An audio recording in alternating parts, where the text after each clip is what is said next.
Welcome to the Leaders Leading Leaders podcast, where we explore all things leadership through the lens of the Dream Health, Head and Heart Leadership Framework. In a world where pastoral leadership was once enough, we now know that true lasting impact comes from leading as a whole person. To lead with clarity, confidence, and grace under pressure, we begin with self-leadership, because how we lead ourselves sets the tone for how we lead others, our teams, and our organisations. This space has been thoughtfully created to share insights, tools, and reflections across a range of topics, including leadership, business, personal growth, goal setting, awareness, love, happiness, health, and much more. All to help you find balance, focus, and flow in both life and work, and all with ease, grace, and love. Today, we're mixing it up. I'm taking the reins and I'm putting my business partner, friend, and founder of Dream Coaching and Consulting, the fabulous Reem Burrows, in the hot seat.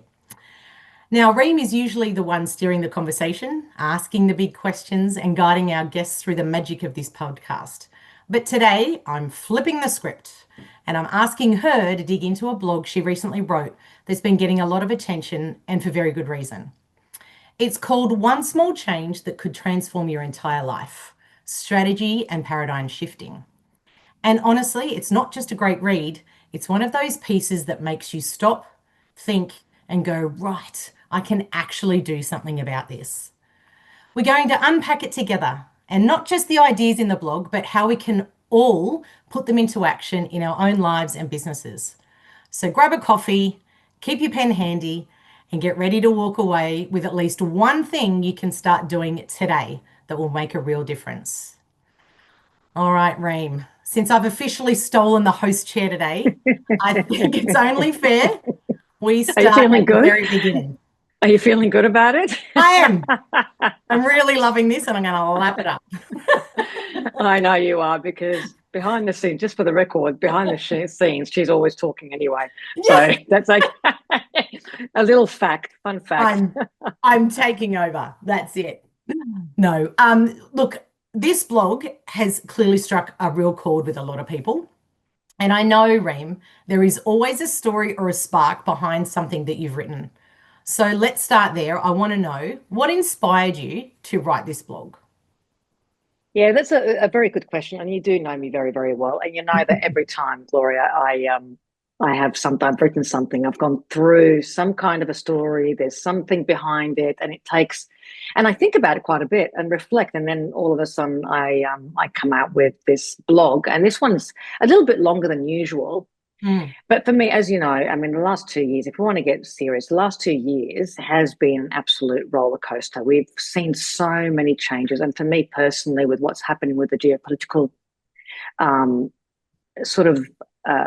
circumstances around the world, in Palestine, that has impacted me and a lot of my friends, my people, Australians in general, a lot. I mean, we have come to question humanity quite a bit, and we're asking, well, where is this going? And we've seen, you've got what's happening also in the States, in parts of Europe, you've got all over the world. And it's not easy. It hasn't been easy, because we're trying to reconcile how are we treating other people in so poorly when we talk about spirituality and connectiveness and conscious awareness and things like that. So it's been a very, very hard space. And for me, as you know, I've been in advocacy space. I wrote the book From the River to the Sea, Humanizing Freedom. There's another book coming out called Unfollow the Leader. So I put my heart and soul into that as well. And it's everything that we do at Dream Coaching and Consulting. But you can't separate yourself as a human being from, this is Reem, the leadership consultant and executive coach, and this is Reem, the human, the humanitarian and the activist, and this is Reem, the mother, the wife, the lover, the friend. You're a holistic person. Everything impacts you. And it's been an incredible journey for me, G, in the last 2 years, in that, self-awareness has always been, and reflection has always been very important for me. Yeah. Business and growth has always been very important, and it's a passion. Coaching has been a passion of both of ours. But the last 2 years has really challenged me. And as you know, we've lost very close friends. There's been a lot of pain that's come with the 2 years, and it's really taught me how to sit with the pain and reflect even more and to say, well, what am I going to learn from this and how can I deliver even more? And this is the best part. So through the peaks and the troughs, never before have I experienced more peaks and troughs than what we have in the last 2 years. I went, well, how do we bring everything that we've been taught and everything that we teach and everything that we write about and train about and coach to life? And so I've been using all the techniques in the last 2 years to help me and help guide me and my colleagues and anyone who I'm working with through this.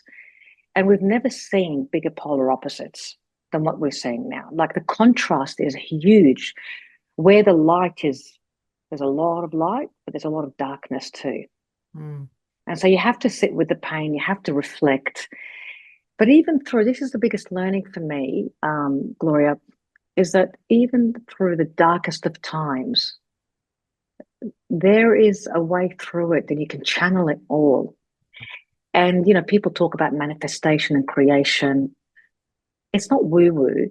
There is a way through it, and you can still create so much beauty, and there's still so much light in the darkness. And so it's all part of my reflection in terms of there was one thing that I could people could change, just one small thing they could change. It could change their life. Yeah. And I know it sounds like a big call, but it's true because we've tested it. And I personally tested it time and time again in the last 2 years. Since October 2023 and really November 2023, to me, that has been a massive growth journey. So much pain, so much growth, so much learning. And that's what I end up writing. I mean, this weekend, and you know what I'm like, I get an inspired thought because it's through reflection and through experience. And then I immediately, and this is part of it, I immediately take some notes down and take action. So what was my action this time is I'm going to put a blog. I want to write it together because we do have the Women in Leadership program starting very, very soon. Yeah. And it's an inspiration to me because I go, this is what we do in our life day to day to create, even though things are not easy. Because it's really easy to look at, and I'll use you as an example, I'll use myself. Please. Sometimes people look at us and they go, things come easy to us. Really easy. Everything just comes easy. It just happens. It's not that we don't go through the ups and downs. We go through the ups and downs in life. Things don't work out for us either. Things can be hard. We've got our own egos to deal with. We've got all the paradigms in the world, all our lack of self-confidence, our self-image, heartbreak, you name it. We've been through it. You don't get to this age. And I'm sure one day you'll share your story as well, but you don't get to this age without having gone through some serious, serious things and a lot of heartache with it. The difference is the reflection, and the difference is knowing what it is that you want. And so I wrote that blog based on this, and it has had, and I don't know if you've noticed recently, I've been sharing a lot of personal examples. And I think that's what I love about this, Reem, because for so many reasons, there are things that I love about you, but one in particular is you walk the talk. So it's not like you're just preaching this, you live and breathe it. And we both live and breathe it. And it's what we do in our personal lives, in our professional lives. We have it with each other, even when we're having conversations. We'll start recognizing that we're coming from an old paradigm, and we talk about it. And you say in the blog, you talk about that creating a new paradigm starts with clarity and knowing exactly what you want. And I would love for you to share a little bit with our listeners. In your experience, why do you think so many people and organizations struggle to clearly define that? Yeah, I think, yeah, absolutely. From an individual perspective and an organizational perspective, and I'm going to also talk about it from a geopolitical perspective. So any layer, so you look at it from the micro to the absolute macro, we all have PhDs in what we don't want. We are masters of creating what it is that we don't want because we focus on that. We focus on what we don't want. And time again, it's been proven to myself, to you, to anyone who's created anything of any significance throughout history, that The first step is to clarify what it is that you want with laser-like focus, with absolute clarity, not what you don't want. And now it's okay to know what you don't want, G. It really is. Sometimes that's the easiest place to start. Like, I don't want to feel like this anymore. I don't want to have a war. I don't want to be big. I don't want to be, not know what I'm doing. I don't want to lose my job. I don't want to be poor. Whatever, it doesn't matter. But then very quickly, we have to move ourselves to, well, what is it that you do want? Because where your focus goes, where your attention goes, your energy flows, and that's where you create the results. And never before has this been a bigger sort of focus for me than where I'm in the space that I'm working in right now.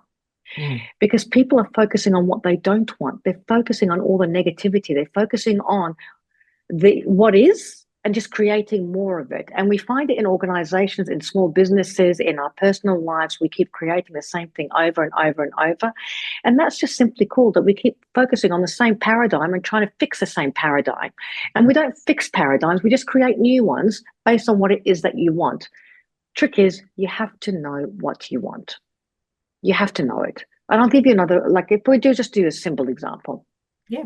You would never, ever, ever, ever get into the car and say to Siri, Siri, take me somewhere. Yeah. Or take I'm me calling an west. Uber. I'm calling an Uber and I just want to go somewhere. I just want to go somewhere. I mean, you Yeah. just wouldn't do that, would you? Yeah. Because even if you said, I want to go west, well, you'll just keep going west and keep going west and keep going west. Unless you have a clear, defined goal in mind. So you laser like focus on what it is that you want to create. It's as simple as that. Just what do I want? What do we want as a team? What do we want as an organization? And what do we want as a globe? It's that simple. Yeah, you mentioned then, we focus on what we don't want a lot of the time, but also Yeah, knowing what it is that we do want. And you mention, well, you outline actually the chain of results, actions, feelings, beliefs, assumptions. And this framework, I would love for you to share a little bit about how we can use that framework to identify where things might be getting stuck for us. yeah, I love that. It's Mm.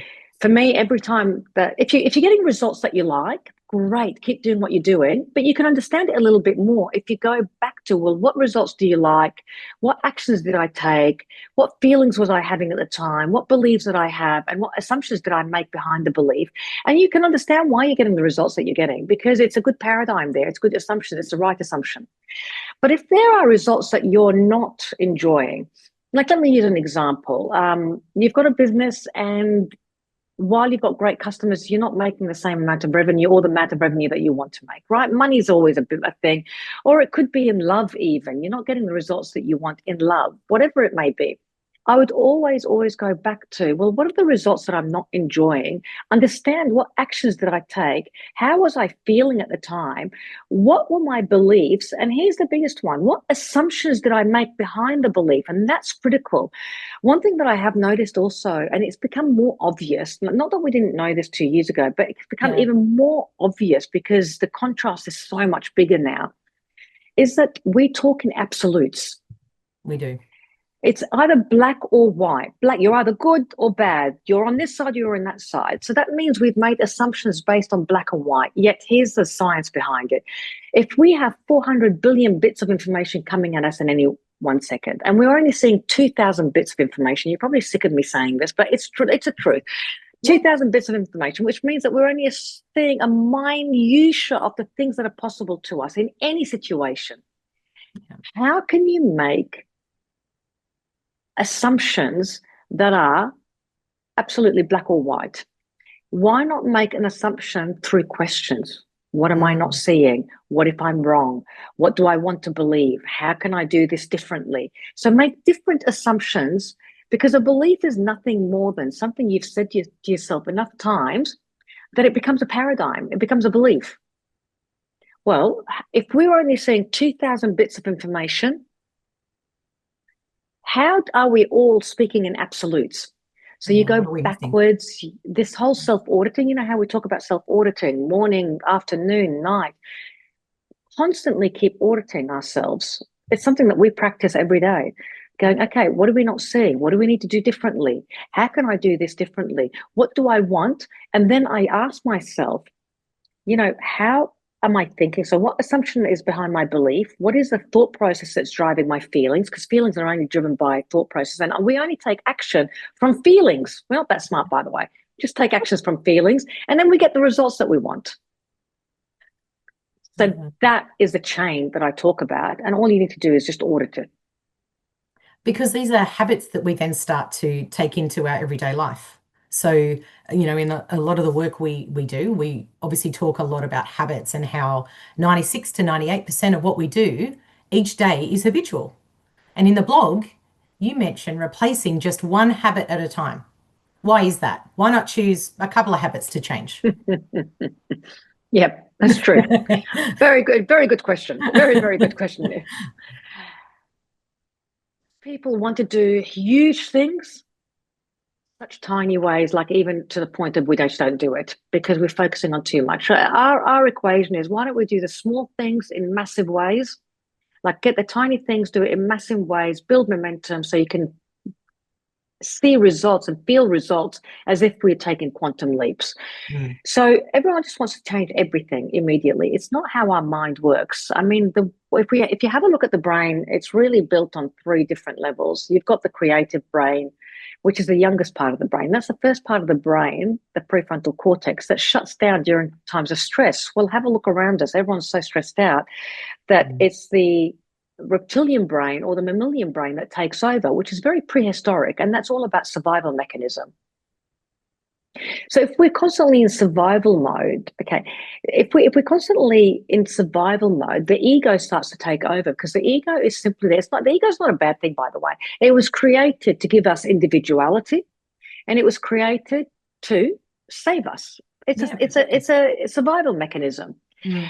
It's just that we are so far more advanced than when a lion was chasing us and it's going to eat us and then spit us out Yeah. that we start thinking an email, a social media, someone putting something on social media and calling us whatever they call us, we start thinking, well, that's going to be a lion that's chasing us and they're going to catch us, they're going to eat us and they're going to spit us out, we're going to die. That's the ego playing up, basically. So you go, the ego can't handle change because safety is do not change. Stay Mm. with the herd. Don't go out of your comfort. Don't get out of your comfort zone or anything like that. But we know that magic happens only outside of your comfort zone. So why don't we give the ego what it needs and simplify and break it down to lowest common denominator and help it slowly? So just choose one habit. If you try to change 10 habits at one time, I'm going to guarantee you the vast majority of us will fail unless this is it, unless it's a life or death situation. So there's only two ways that we can change paradigms. It's either through consistency or through emotional impact. Something happens and it's Takes that. our life depends on us and we can change habits very quickly. But the vast majority of us are living in comfort.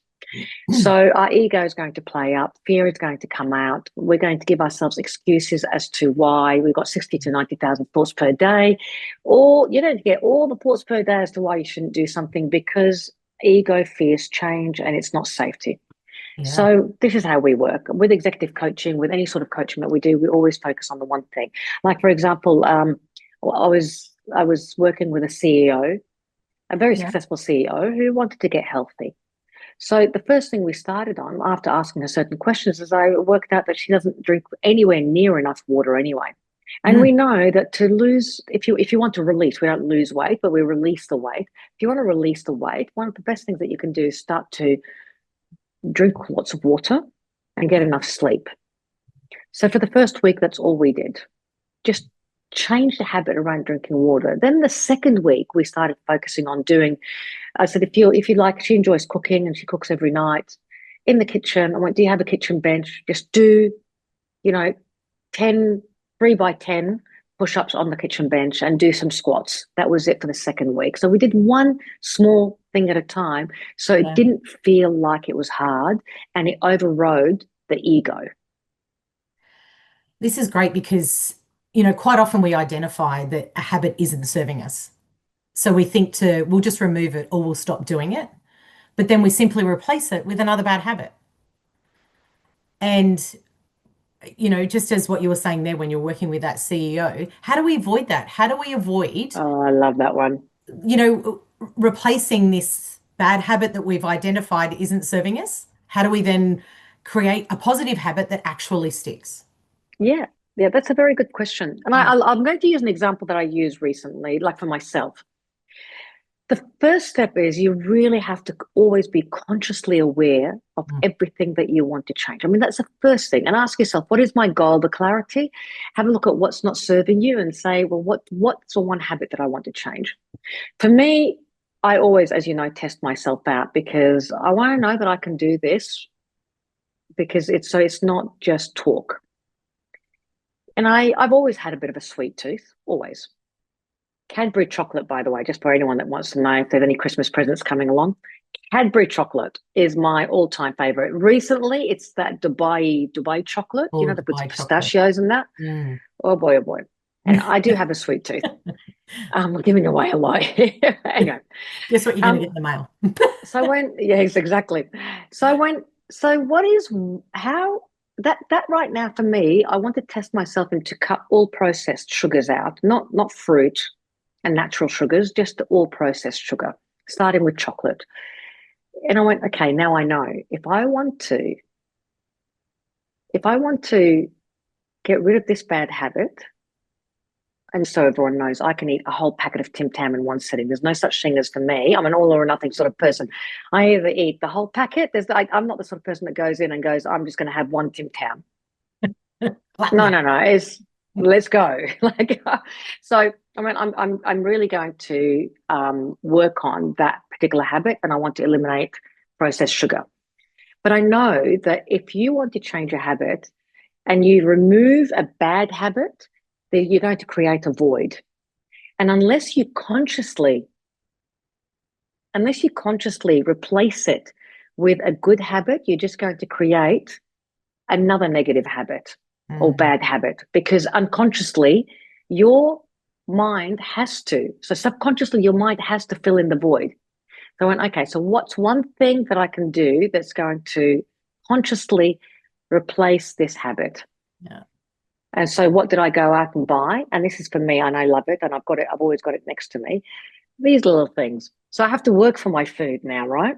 Are they So instead sunflower of seeds? chocolate, there's sunflower seeds. And Yeah. these ones have got salt and vinegar on them. So you've got to be mindful. Sometimes I get the ones with no salt on them.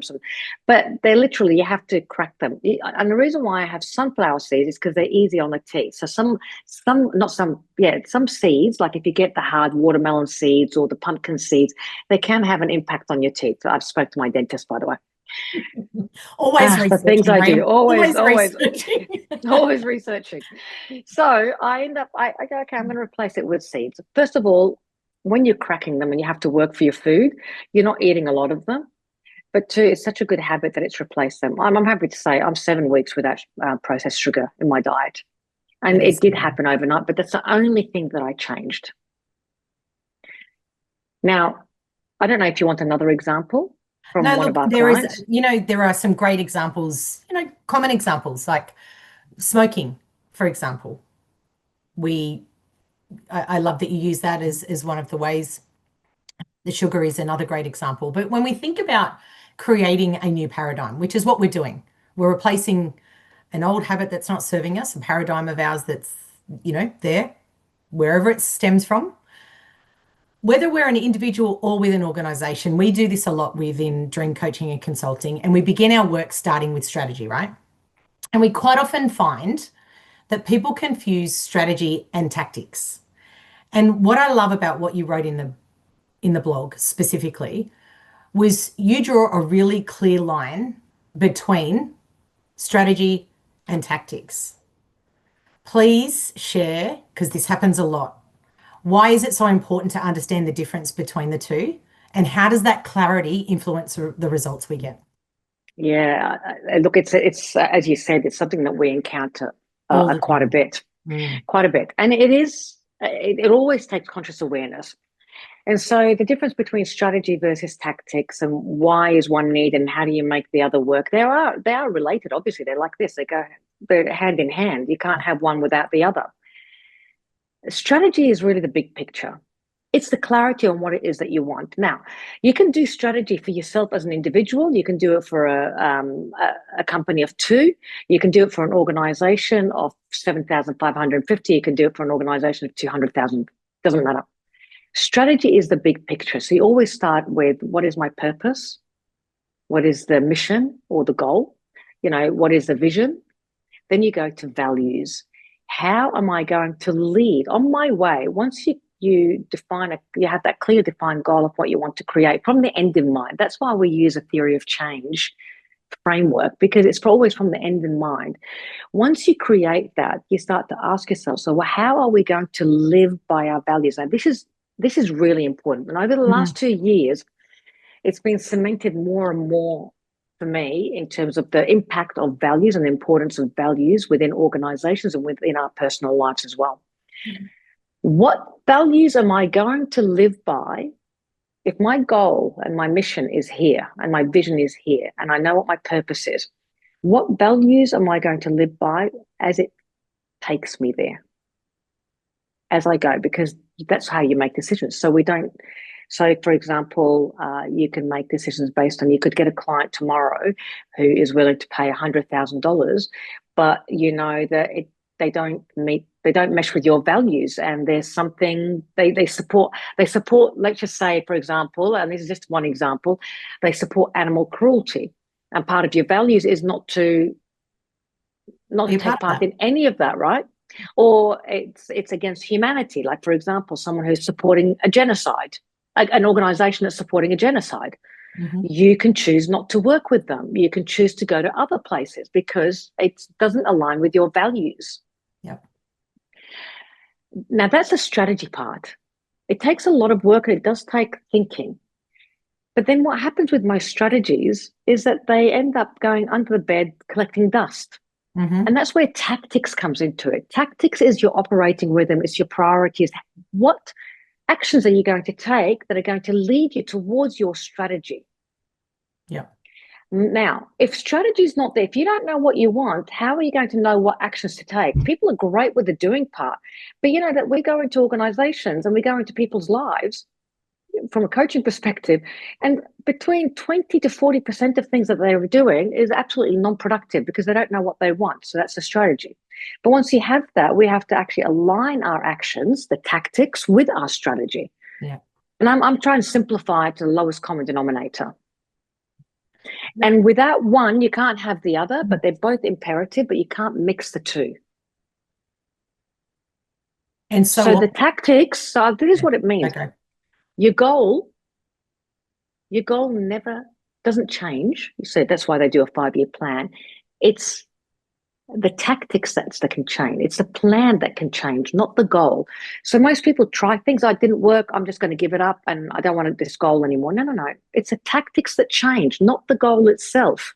It's not the strategy that changes. It's the tactics and the operating rhythm behind it to see, is it serving me, is it not serving me? Because that's how we create the paradigms within organizations. Yeah. And so often you hear people in the thick of it doing, well, I guess in the tactical aspect of their role, saying, no, but this is the strategy. And it's like, no, it's not. This is the doing. And don't be attached to any of that. There is a level of, and a lot of the times, especially for publicly listed organisations, they change within 3 months and things like that because they're trying to pay the bean counter and the shareholders. That you've got to have some consistency. You do have to have consistency of actions before they work, because people just go, oh, we tried it, it didn't work. Yeah. But you also have to know where there's a fine line between when do you start changing what it is that you're doing from a plan perspective, from a tactics perspective, from an actions perspective, because they're no longer serving you to help you reach the goal. Absolutely. Having that agility or flexibility. Exactly. But the strategy is not what's changing. The tactics are what's changing. And I think correct. That's your values don't change. Your strategy doesn't change. Your purpose doesn't change. It's the how that changes. So here it is. I mean, people hear us say this all the time. The what is the first thing. So the strategy is the what. What do I want? What values will I live by? then the how, until you've worked out the what, the strategy, the how is not your business. The tactics are not your business. And most people want to go into this is what we're going to do, the tactics, before they know the what. Yeah. And that's what gets organizations, teams, individuals into trouble. And when we think about teams, businesses, and something we share a lot, and one beautiful nugget that, again, I'm going to call out from your blog was your powerful insight of not everything in life is my fault, but everything in my life is my responsibility. And we bring this into the work and the organizational aspect when we're working with teams as well, because not everything is my fault, but everything is my responsibility, whether I'm a leader with a title or I'm a leader leading myself. Mm, How did embracing that truth change the way you approach challenges, both personally and professionally? yeah. And I write this about this example a Mm, lot. There was, remember when I did the women's book, part of 12 Women, and I did the chapter, and then I wrote From the River to Sea, Humanizing Freedom. And surprise, surprise, it's in my blog, and surprise, surprise, it's going to be in my Unfollow the Leader, because it was the first lesson in leadership that I ever did have. yeah.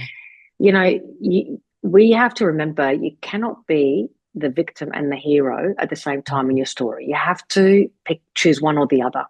Yeah. And the way I learned that was through a young boy by the name of Muhammad, who had lost his eyesight, his arm, his leg, and a big part of his scalp as well. Um, he was playing soccer in a minefield, and he found what looked like a golden soccer ball, and he was just very young, and obviously it blew up in his face.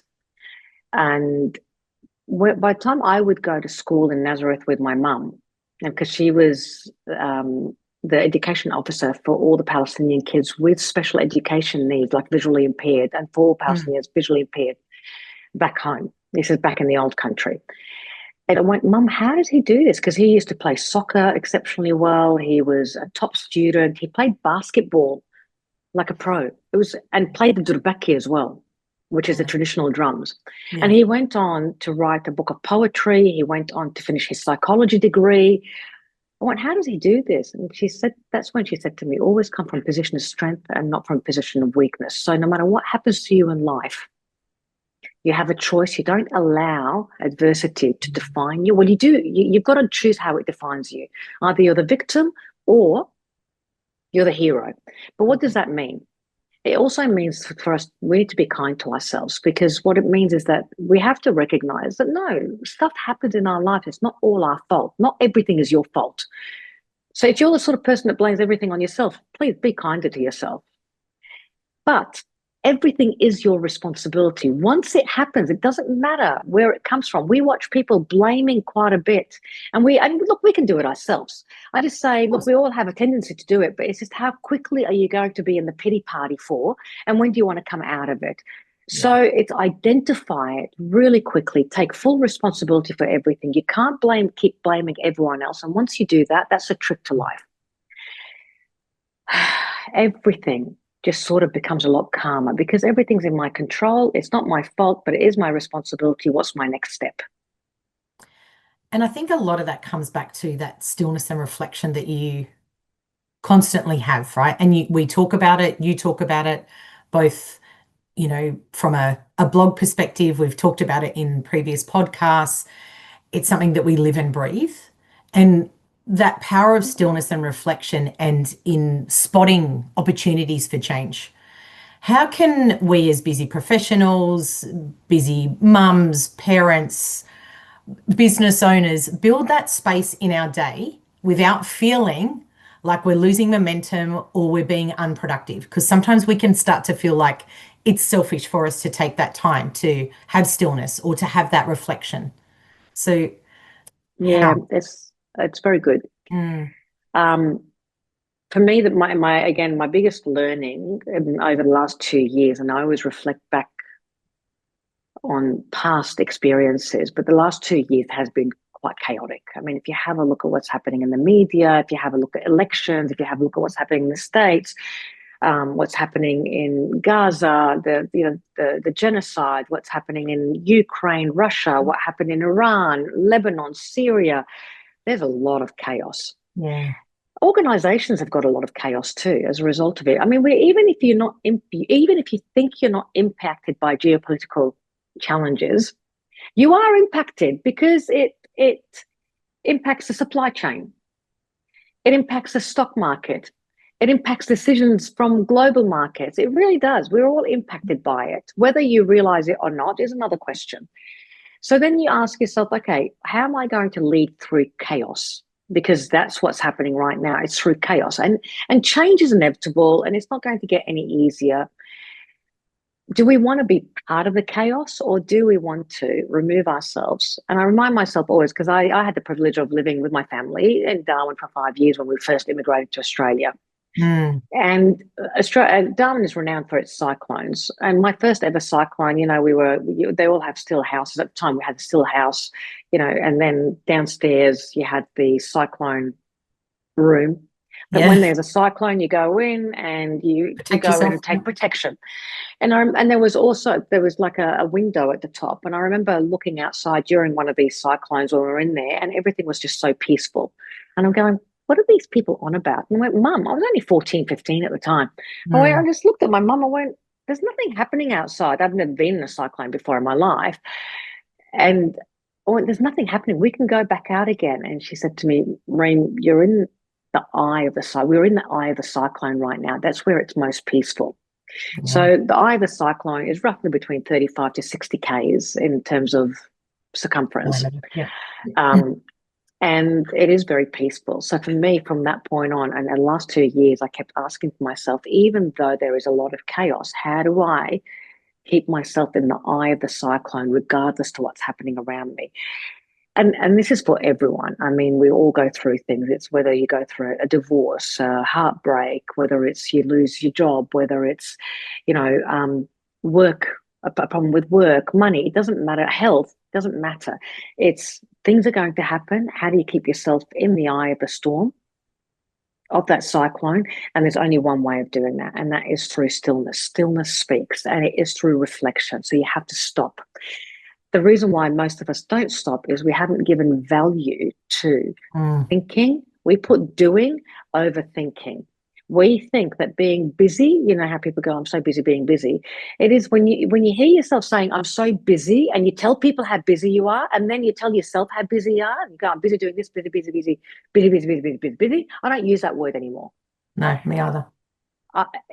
You have to actually say to yourself, am I being part of the chaos right now? And how do I stop to slow things down? You literally have to slow everything down if you want to speed them up. And you can only do that through stillness. You can only do that through reflection. How do we do that? I mean, practically, we work with, when we're executive coaching and in any form of coaching, we literally put it in our Calendars.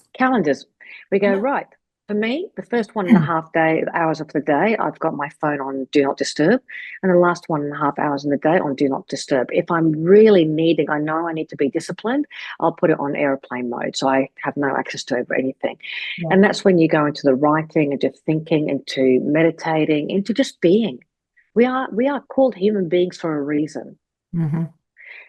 And as soon as you find yourself in the chaos, and so that's a feeling, you know how that feeling in the heart, you just go, go, go, Yes. go, go, go, go, go, go, go, go, go. That is the first signal just to stop, even if it's only for 5 minutes.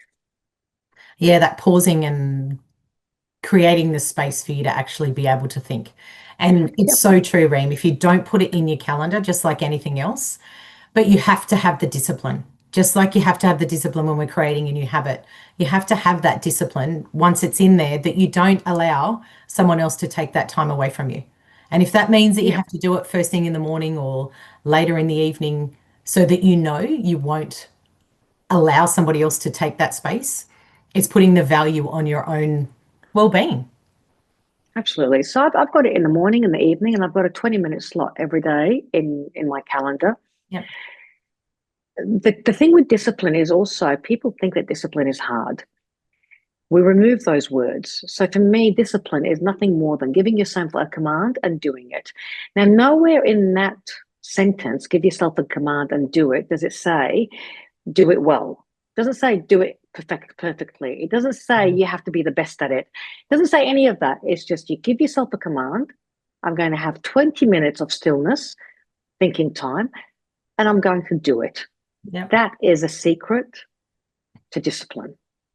That's it. No more, no less. Love that. Now, at the end of the blog, you invite readers to reflect and make one change.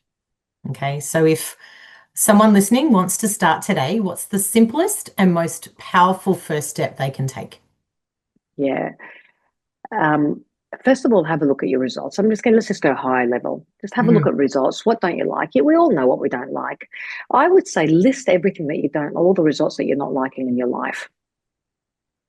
Now, this is going to feel like it's counterintuitive, but it's not. When you go down that list, let's just say you've got 10 things that are written on the list that you don't like. Go to the easiest one, the one that is the simplest, the most basic one that you don't like, that you know that you can change within a nanosecond. Do the easy things first, so the lowest hanging fruit first, and prove to yourself that you can do it and just get some change. Because wins beget wins. That's why gratitude is so important. Yeah. They talk about be grateful for what you have, because gratitude and wins beget wins. The more you're grateful, the more things happen for you. The more you focus on problems, the more problems that you get. So go to that list again of 10 things that you've got. Start with the easiest. If the easiest thing, like for me, I went chocolate because I've got the sunflower seed. No, it might be one of the hardest things for some other people. Absolutely. Right? But that's okay. For me, that was the easiest thing. If the easiest thing for you is to start drinking water because you're not drinking enough water, start there. Yeah. Like choose the easiest and then move to second easiest, third easiest, fourth easiest, because by the time you've done it 2, 3, 4 times, you've proven to yourself and to your subconscious mind that you can do it, and wins beget wins. And write it down and celebrate it. There is a little secret that I do give people as well. Please share. This one's really important. Yeah. When I was giving up chocolate, I didn't tell anyone. Very true. Not even I me. did, not even you. It wasn't until I was in about the 5th to 6th week that I started sharing. And there's a reason for that. You don't have to share everything with everyone. Do it within yourself first. Choose the easiest thing and then move to the next, move to the next, move to the next, and then the next. And if you do, I'm not saying don't share it, but the more you talk about something, the more it is on your mind and the harder it gets. It's true. That's just the way our subconscious mind, the ego is incredible. I can write, maybe that's the 3rd book. I actually said the 3rd book was going to be about love. 3rd book was going to be about love. Maybe the 4th book is about the ego, but the ego, it's a really interesting space to be in. It's not a bad thing. It's not a bad or good thing, but once you get to know it and understand it and be kind to it, you start to actually get what's happening on the inside of you.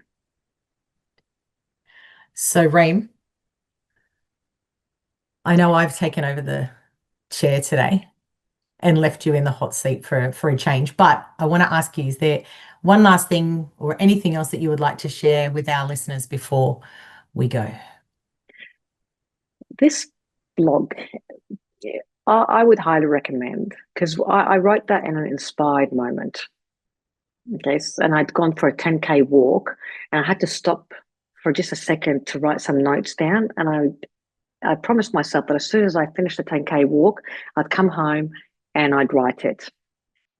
And I knew intrinsically on the inside that if people follow it to the T, they will see change.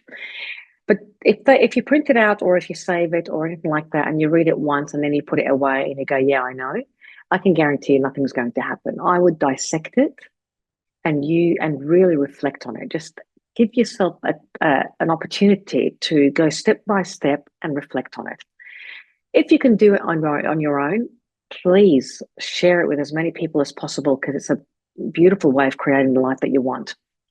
If you can't, please also give us a call or email us on info@dreem, dreem.com.au, or send us a DM, or join our Women in Leadership and Business group, which we're starting in about 4.5 weeks.